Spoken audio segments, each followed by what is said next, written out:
La Casa Blanca daría un duro golpe al sistema de asilo. La prioridad serán solicitantes de países europeos y sudafricanos de raza blanca y que hablen inglés, mientras miles de casos en corte podrían ser desestimados. Aseguran que los cárteles mexicanos ofrecen recompensas por atacar agentes federales de Estados Unidos, pero analistas y autoridades en México ponen en duda la versión. Estados Unidos inician una nueva etapa en su lucha contra el régimen de Maduro. La Casa Blanca confirma operaciones encubiertas de la CIA en territorio venezolano. En un hecho inédito en la historia de este país, el presidente Donald Trump sugiere que asistirá a la Corte Suprema mientras se discute el futuro de su guerra arancelaria. Porque tanto años y se lo va en la cama y lloraba por él. Entre lágrimas de alegría y dolor, así viven los recuentos familiares de cientos de hondureños que regresan después de décadas a la tierra que los vio nacer. Así iniciamos su noticiero nacional cierre de edición. Muy buenas noches, bienvenidos a su noticiero nacional cierre de edición. Gracias por acompañarnos. Les informa José Armando Ronstadt. Iniciamos con lo siguiente. Documentos internos de la Casa Blanca revelan una propuesta que podría redefinir quién merece solicitar refugio en Estados Unidos y que también dejaría en un vacío legal miles de casos pendientes en las Cortes de Migración. La reforma es descrita por críticos como selectiva y discriminatoria. Antonio Belchi nos tiene el reporte y las reacciones. El presidente Donald Trump tendría sobre la mesa una reforma radical al sistema de refugiados de Estados Unidos. Según documentos obtenidos por The New York Times, la Casa Blanca daría prioridad a solicitantes europeos y sudafricanos, angloparlantes y de raza blanca. El programa de refugiados no es un programa de mérito, es un programa de necesidad. No podemos ponerle color o un filtro, en este caso, potencialmente de racismo. El plan, aún en fase de revisión, reduciría drásticamente el número de refugiados aceptados cada año a apenas 7.500 personas, una de las cifras más bajas de la historia reciente. Además, plantea cancelar miles de solicitudes que ya se encuentran en trámite, lo que afectaría principalmente a personas de África, Medio Oriente y América Latina. Muchas de estas personas están esperando en sus países de origen un proceso bastante largo y a donde han habido muchas etapas y chequeos de seguridad. El entorno del presidente admite que la propuesta busca favorecer a quienes el gobierno considera más fácilmente integrables, refugiados europeos y sudafricanos y de habla inglesa, con valores cercanos a los estadounidenses, limitando la diversidad en el proceso de acogida. Realmente se trata, creo yo, de un control administrativo de la población para maximizar los pocos inmigrantes buenos, entre comillas, que incluyen aquellos que son de ciertos países y que tienden a tener cierto color de piel. No es nuevo. En su anterior mandato, Trump ya había reducido a mínimos el programa de refugiados. Activistas de derechos humanos advierten que un sistema que prioriza el color de piel o el idioma socavaría los principios de igualdad y justicia. Que van a haber demandas de alto rigor que puedan poder bloquear, ¿no?, este tipo de programas. Porque la raza no tiene absolutamente nada que ver con la forma en que una persona se comporte o no, y su lugar de origen. Por ahora, la administración Trump no ha confirmado si implementará las medidas, pero los documentos internos dejan clara su intención: redefinir quién merece refugio en Estados Unidos según criterios culturales y raciales. Desde Miami, Florida, Antonio Belchi, Noticias Estrella TV. En Chicago, un día después de que agentes federales usaron gases lacrimógenos en un caótico y violento enfrentamiento con manifestantes, activistas del Centro de Trabajadores Unidos recorrieron el vecindario repartiendo folletos a residentes y a dueños de negocios para que conozcan sus derechos sin importar su estatus migratorio.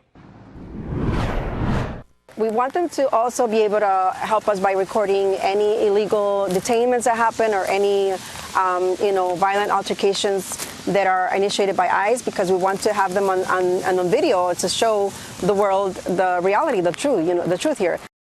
Los organizadores destacaron que esta es una comunidad pacífica comprometida a proteger a sus derechos frente a los operativos federales que catalogaron como racistas. Y también en Chicago, un hombre fue acusado formalmente de ordenar el asesinato de Gregory Bovino. Es el comandante de la patrulla fronteriza. Aunque la acusación presentada por los fiscales en corte no menciona vínculos con la pandilla Latin Kings como previamente lo había asegurado el Departamento de Seguridad Nacional, Juan Espinosa Martínez, de 37 años, se enfrenta a un cargo federal por intento de homicidio por encargo, con una posible pena de hasta 10 años de prisión. Y precisamente el Departamento de Seguridad Nacional asegura que carteles mexicanos estarían ofreciendo recompensas de hasta $50,000 para asesinar a agentes federales estadounidenses. El reporte ya ha levantado dudas en las autoridades mexicanas. Nuestro corresponsal Vicente Calderón tiene las reacciones. Analistas y autoridades en México cuestionan las versiones de que los cárteles mexicanos ofrecen hasta $50,000 por matar a un agente federal norteamericano tras las redadas de autoridades migratorias como ICE. Lo veo con mucho sospecha esta noticia. Autor de varios libros sobre el tema, el periodista Joan Grillo es un referente sobre la actividad de los cárteles mexicanos. Dice que, aunque el mundo narco siempre puede sorprender, las acusaciones no tienen mucho sentido en la lógica de estas organizaciones criminales. ¿Por qué harían eso? Esto no es negocio para ellos. No ganan nada con esto y lleva mucho más problemas a ellos. El Departamento de Seguridad Nacional, o DHS por sus siglas en inglés, emitió un comunicado esta semana asegurando tener información de inteligencia de que organizaciones criminales en México ofrecen $2,000 por fotos o información familiar de agentes federales, de $5,000 a $10,000 por secuestrarlos o lesionarlos y $50,000 por matarlos, pero no señala ningún cartel en particular. Cuestionada durante su conferencia matutina, la presidenta de México dijo no tener información al respecto. El día de hoy lo pregunté al secretario de Seguridad y Protección Ciudadana y no hay información que haya dado esta institución del gobierno de Estados Unidos a México. Hoy la secretaria Kristi Noem dijo en sus redes sociales que las supuestas recompensas son en represalia porque han afectado el negocio de los cárteles y no por operativos migratorios. Días atrás corrió el rumor de que un cártel mexicano colgó una narcomanta en Los Cabos, Baja California Sur, amenazando con matar a turistas norteamericanos en represalia por los operativos antinarcóticos. Las autoridades locales lo desmintieron. Otros analistas consideran que estas versiones podrían usarse para allanar el camino para una intervención militar en México. Sería el pretexto ideal que le daría al gobierno de Trump para intervenir en nuestro país. En Tijuana, Vicente Calderón, Noticias Estrella TV. En otras noticias, San Francisco está en la mira del presidente Trump como su próximo blanco para enviar a las fuerzas federales. Señaló que en esa ciudad cuenta con un gran apoyo en un claro desafío el gobernador de California, Gavin Newsom, nativo de esa ciudad. But these are great cities that can be fixed. I'm going to be strongly recommending, at the request of government officials, which is always nice, that you start looking at San Francisco. I think we can make San Francisco. There's one of our great cities 10 years ago, 15 years ago, and now it's a mess. And we have great support. El mandatario afirmó que podría enviar a la Guardia Nacional al norte de California en las próximas semanas. Mientras tanto, en Oregón, agentes federales presuntamente se pararon frente a una ambulancia e impidieron que trasladaran a un manifestante herido al hospital. Reportes confidenciales escritos por 2 empleados médicos y obtenidos por un medio local señalan que los oficiales se mostraron agresivos con los socorristas después de que estos les informaron que no podían subir a la ambulancia porque el paciente no había sido arrestado. Un audio de un operador del 911 confirmó los reportes. Y en un giro sin precedentes en la política de Washington hacia Venezuela, el presidente Donald Trump confirmó que autorizó operaciones encubiertas de la CIA contra el régimen de Nicolás Maduro, una decisión que ya genera polémica por el uso potencial de fuerza letal.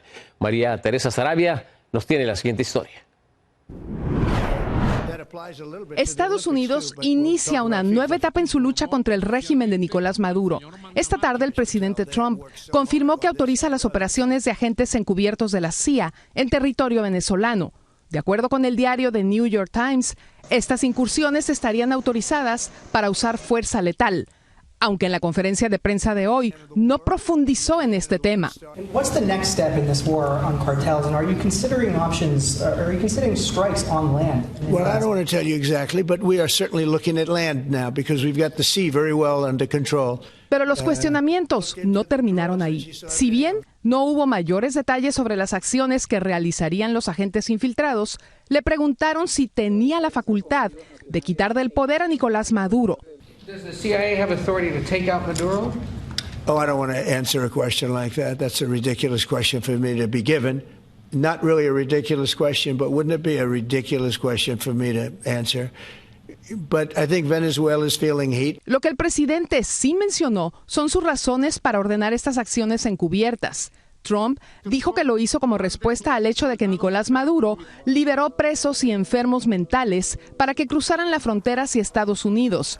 También dijo que una gran cantidad de drogas entraban al país desde ese país sudamericano. Mientras la tensión aumenta, en Venezuela se activaron las estructuras de seguridad en las principales ciudades para coordinar labores de defensa frente a la amenaza estadounidense. El presidente habló en medio de este ataque a nuestro país de la defensa integral de la nación y la transición de la lucha no armada a la lucha armada.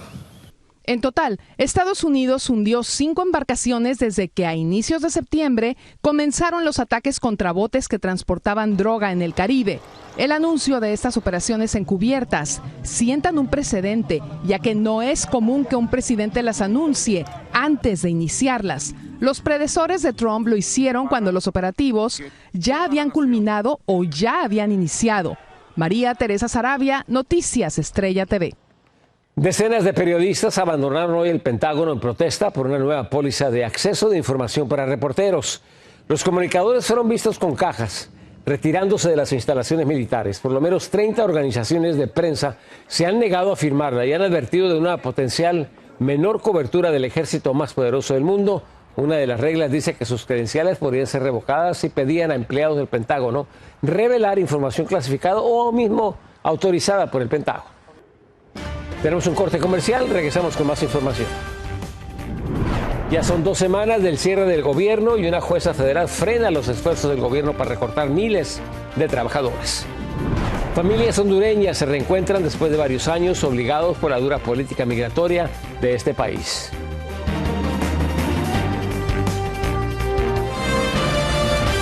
Ya se cumplen 15 días del cierre del gobierno y por 9ª vez el Senado no logró aprobar un proyecto de ley republicano de financiamiento. La votación no logró sumar apoyo adicional de los demócratas. El líder de la minoría del Senado continúa culpando a los republicanos por el cierre. That's right. It's now over 2 weeks since Republicans shut the government down because they refused to negotiate and fix the healthcare crisis that they themselves created. In fact, House Republicans haven't been here doing their job in weeks. Mientras tanto, una jueza federal en San Francisco ordenó al gobierno de Donald Trump detener los despidos de empleados federales durante el cierre de gobierno. La decisión responde a una demanda sindical que acusa a la administración de usar los despidos como presión política. Y la Corte Suprema de la Nación analizó hoy un caso que podría debilitar el voto de millones pertenecientes a minorías. Esto si los jueces limitan la capacidad de considerar la raza al dibujar distritos electorales. Muchos distritos son con mayoría hispana y afroamericana. Estos mismos podrían desaparecer y con ellos su voz política. Rubén Pereira nos explica más en el siguiente reportaje.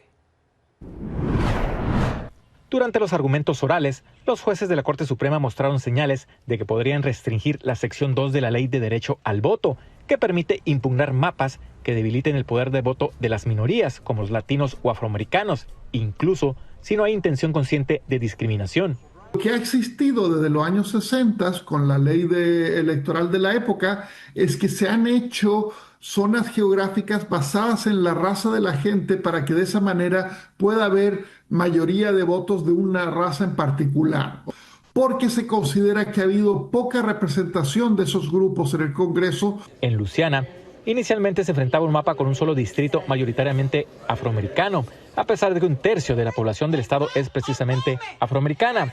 Se aprobó una nueva redistribución con 2 distritos de mayoría afroamericana, pero esa propuesta fue impugnada por votantes que alegan que la raza fue el factor predominante.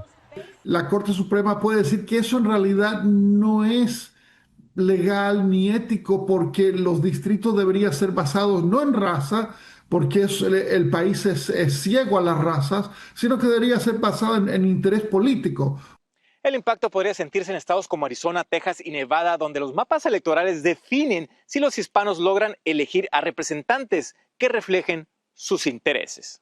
Estoy seguro que después que la Corte Suprema haga su decisión, no estoy seguro que quedan muchos espacios legales, pero sí quedan espacios que podemos nosotros aprovechar, y eso es participar en las elecciones y no dejar que otros decidan por nosotros. Durante la discusión en la Corte Suprema se pudo escuchar argumentos a favor de ese cambio. Race is used as a means to seek the partisan advantage, then that is unconstitutional. El gobierno de Luisiana ha pedido claridad legal. At the end of the day, we really need clarity. The states need clarity on how they're supposed to comply with the Voting Rights Act and with the Equal Protection Clause. La sentencia de la Corte Suprema aún se espera y su impacto podría resonar en cada distrito con población latina. Rubén Pereira, Noticias Estrella TV. El presidente Donald Trump podría asistir a la Corte Suprema el próximo 5 de noviembre para escuchar los argumentos sobre el caso de sus aranceles globales. Los jueces van a decidir si el presidente tiene la autoridad legal para imponer esas tarifas, pero si Trump asiste sería un hecho histórico, ya que ningún mandatario en funciones había presenciado personalmente un caso en el Tribunal Supremo en el que esté directamente involucrado.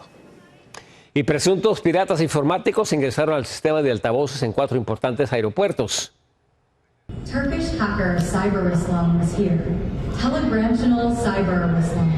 Free Palestine. Free Palestine. Free Palestine. Lo hicieron para difundir mensajes políticos no autorizados en los que elogiaron a Hamas y atacaron al presidente Trump y al primer ministro de Israel, Benjamin Netanyahu. Las terminales aéreas internacionales afectadas fueron la de Harrisburg en Pensilvania, la de Kelowna en Victoria en British Columbia y la de Windsor en Ontario, Canadá. Y las deportaciones siguen marcando la vida de miles de familias hondureñas. Lilian Caballero nos presenta 2 historias unidas por el mismo dolor. Un padre que después de 9 años por fin abraza a su hija, a quien solo había visto por videollamada, y otro padre que pasó 2 años encarcelado por intentar reunirse con sus hijos en Estados Unidos. ¡Ahí viene papá! ¡Corre! Es el feliz reencuentro de un padre que después de más de 9 años por fin logra conocer y abrazar a su hija por primera vez. No tengo palabras como para expresar mis sentimientos en este momento, pero sí, emocionada. Hoy esta madre celebra el fin de una espera que duró casi una década y el inicio de una nueva etapa para su familia. A pesar de la distancia, él siempre ha sido un buen padre para la niña. La espera y la distancia marcan a las familias, pero el amor, aseguran, permanece intacto. Como el caso de Brian, quien fue deportado hace 2 años dejando atrás a sus 2 hijos en Estados Unidos. Al llegar a Honduras conoció a su padre, a quien no veía desde que era un niño. Y en ese año mi madre falleció y me deportaron. Los vine a conocer a ellos, que fue una alegría para mí. Feliz, más que súper feliz. Porque lo vuelvo a ver después de 28 años, volverlo a ver después de 2 años también. Dios tiene su tiempo. Brian solo estuvo 3 meses en Honduras. Al intentar regresar a Estados Unidos para ver a sus 2 hijos, fue detenido y pasó 2 años en prisión. Por cruzar un río, 2 años en la cárcel. Y que no piensen que yo quise dejarlos a propósito, que de una manera u otra siempre voy a luchar para estar ahí para ellos. Hoy Brian disfruta del cariño de su padre y su hermano, mientras sigue enfrentando la distancia que lo separa de sus hijos en Estados Unidos. Estuve feliz más con mi papá, él también me fue detenido. Deme la parte de nacimiento, por este transporte y el ticket de la pertenencia.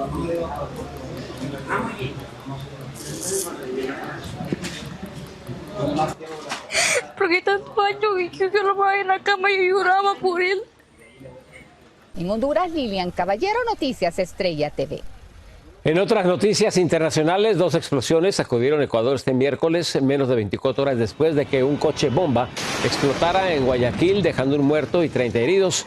Los nuevos atentados afectaron 2 puentes, uno de ellos ha sido cerrado por riesgo de colapso. El gobierno calificó los hechos como terrorismo y atribuyó los ataques a la banda criminal conocida como Los Lobos y disidentes de las FARC. Y nosotros no podemos retroceder ante las mafias, no podemos retroceder ante la gente que quiere aterrorizar a las familias ecuatorianas, que hoy en día, porque nosotros estamos bombardeándolos en la minería ilegal en Buenos Aires, ellos están planificando coches bomba aquí en Guayaquil. Las autoridades anunciaron una recompensa para capturar a los responsables, mientras que el país sigue en alerta por la ola de violencia que se desató hace aproximadamente un mes. Tenemos un corte comercial, más noticias al regresar a cierre de edición. La casa de una familia estuvo a punto de quedar reducida a cenizas y no van a creer quién fue el culpable.